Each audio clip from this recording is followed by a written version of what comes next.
দেখতে পাচ্ছ আমাদের বন্ধুটার বার্থডে। তাহলে আমরা সবাই বন্ধুটার বার্থডেতে এসেছি, কেক কাটবো, এক্ষুনি কেক কাটা হবে, আপনারা দেখতে পাচ্ছেন। এখনো 2 মিনিট বাকি আছে, আমরা দেখা যাক তারপরে কি হয়। আর এখানে আর একজন বেলুন নিয়ে বসে আছে, বেলুনটা কার তবেও জানি না, কিন্তু বেলুনটা নিয়ে বসে আছে, মনে হচ্ছে বাচ্চা ছেলে খেলছে। আর একজন বন্ধু আসতে বাকি আছে, আর একটু পরে সেও এসে যাবে, আর একটু পরে দেখতে পাবেন আরম্ভ হয়ে যাবে। এই তো আমাদের ডেকোরেশন চলছে এখন, দেখতে পাচ্ছ।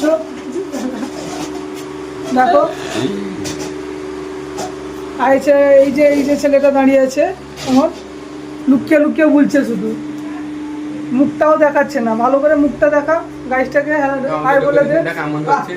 আমাদের বলতে পারো যে ডেকোরেশনটা কেমন হচ্ছে, বলতে পারো। এইসবের শুরুয়াত হয়েছে, একটু আরো কমপ্লিট হতে একটু বাকি আছে। তো আপনারা একটু ওয়েট করবেন, যে কমপ্লিট হলে আপনাকে দেখাবো ডেকোরেশনটা।